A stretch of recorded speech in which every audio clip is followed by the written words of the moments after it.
ಹೇ all good evening everyone. ಇಡೀ ಬಿಜೆಪಿಯಲ್ಲಿ ಯಾರಿಗೂ ಬುದ್ಧಿನೇ ಇಲ್ಲ ಅಂತ ಅನ್ಕೋಬೇಡ್ರಿ. ಪ್ರಹ್ಲಾದ್ ಜೋಶಿ ಅವ್ರಿಗೆ 100 ಗ್ರಾಮ್ ಇದೆ ತಲೆನಲ್ಲಿ ಬುದ್ಧಿ. ನೋಡಿ, ಅವ್ರು ಕರೆಕ್ಟ್ ಆಗಿ ಹೇಳಿದ್ದಾರೆ. ಎನ್ಕೌಂಟರ್ ಆಗ್ತಾ ಇತ್ತೋ ಏನೋ ಅನ್ನೋ ಅನುಮಾನ ಇದೆ ಅಂತ.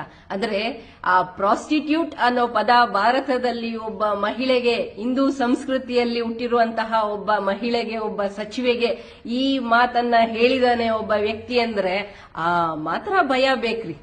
ಅಷ್ಟು ಮಾತ್ರ ಬೇಕು ಭಯ. ಆದ್ರೆ ಸಿ.ಟಿ. ರವಿ ಅವ್ರ ಪರಿಸ್ಥಿತಿ ಹೇಳ್ರಿ, ಹೊಟ್ಟೆನಲ್ಲಿರೋ ಬೊಟಿ ಕಲೀಜ ಎಲ್ಲ ನಡ್ಗೋಗ್ಬಿಟ್ಟಿರ್ಬೋದು ರಾತ್ರಿ. ಯಾಕಂದ್ರೆ ಪೊಲೀಸ್ ಡಿಪಾರ್ಟ್ಮೆಂಟ್ ಅಲ್ಲಿ ಇರೋರ್ಗೆ ಡೈರೆಕ್ಷನ್ ಕೊಡ್ಬೇಕಾಗೇ ಇಲ್ಲ, ಯಾರಿಗೂ ಡೈರೆಕ್ಷನ್ ಕೊಡ್ಬೇಕಾಗಿಲ್ಲ. ಒಂದು ಹೆಣ್ಮಗಳ ಬಗ್ಗೆ ಕೆಟ್ಟದಾಗ ಮಾತಾಡಿದಾಗ ಅದಕ್ಕೆ ಭಯ ಹುಟ್ಟಿರತ್ತೆ. ಇದು ಭಾರತ ದೇಶ, ಮಹಿಳೆಯನ್ನ ದೇವರು ಅಂತ ಪೂಜಿಸುವಂತ ದೇಶ. ಈ ನೆಲನ ದೇವರು ಅಂತ ಪೂಜಿಸ್ತೀವಿ ನಾವು. ಗಾಳಿ, ಬೆಳಕು, ಪ್ರಕೃತಿ ಮಾತೆ ಅಂತೀವಿ. ಪ್ರತಿಯೊಂದನ್ನು ನಾವು ದೇವರು ಅಂತ ಪೂಜಿಸ್ತೀವಿ. ಅಂತ ನಾಡಲ್ಲಿ ಹುಟ್ಟುಬಿಟ್ಟು ಅಷ್ಟು ಮಾತ್ರ ಭಯ ಬೇಕು. ಕರೆಕ್ಟ್ ಆಗಿ ಭಯ ಪಟ್ಟಿದ್ದಾರೆ ಸಿ.ಟಿ. ರವಿ ಅವರು, ಜೊತೆಗೆ ಪ್ರಹ್ಲಾದ್ ಜೋಶಿ ಅವರು. ಎಂಟೈರ್ ಬಿಜೆಪಿ ಇವತ್ತೇನ್ ಪ್ರಶ್ನೆ ಮಾಡ್ತಾ ಇದೆ, ಫೇಕ್ ಎನ್ಕೌಂಟರ್ ಮಾಡ್ತಾ ಇದ್ರಾ ಅಂತ, ಅದು ಅವ್ರಿಗೆ ಬಂದಿರೋ ಭಯ. ಯಾಕಂದ್ರೆ ಅವ್ರು ಆಡಿರೋ ಮಾತನ್ನ ಅಷ್ಟು ಕೆಡದಾಗಿದೆ. ಎಂತವರೆಗೂ ರಕ್ತ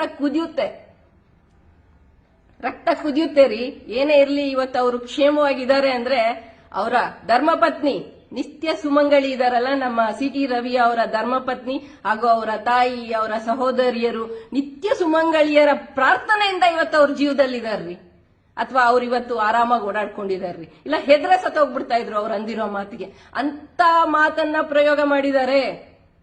ಒಂದು ಸದನದಲ್ಲಿ ಅವರು ಪ್ರಾಸ್ಟಿಟ್ಯೂಟ್ ಅನ್ನೋ ಪದನ ಒಬ್ಬ ಹಿಂದೂ ಮಹಿಳೆಗೆ ಪ್ರಯೋಗ ಮಾಡಿರೋ ಆ ಭಯ ಇದಲ್ಲ, ಅದು ಅವರನ್ನ ಇವತ್ತು ನಡೆಸ್ತಾ ಇರೋದು.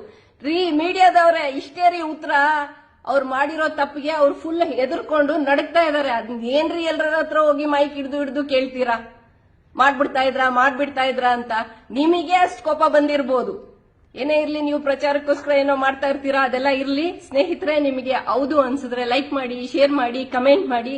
ಸಿ.ಟಿ. ರವಿ ಅವ್ರ ಮನೆಗೆ ತಲುಪೋವರೆಗೂ ಶೇರ್ ಮಾಡಿ. ಅವ್ರ ಮನೆಯಲ್ಲಿರುವ ಎಲ್ಲ ನಿತ್ಯ ಸುಮಂಗಳಿಯರು ದಯವಿಟ್ಟು ಪ್ರಾರ್ಥನೆ ಮಾಡಿ. ಇನ್ನು ಮುಂದೆ ನಿಮ್ಮ ಸಿ.ಟಿ. ರವಿ ಅವರು ಈ ರೀತಿಯಾದ ಪದ ಬಳಕೆ ಮಾಡದೇ ಇರಲಿ ಅನ್ನೋಂತ. Thank you for watching this video. Please share the video.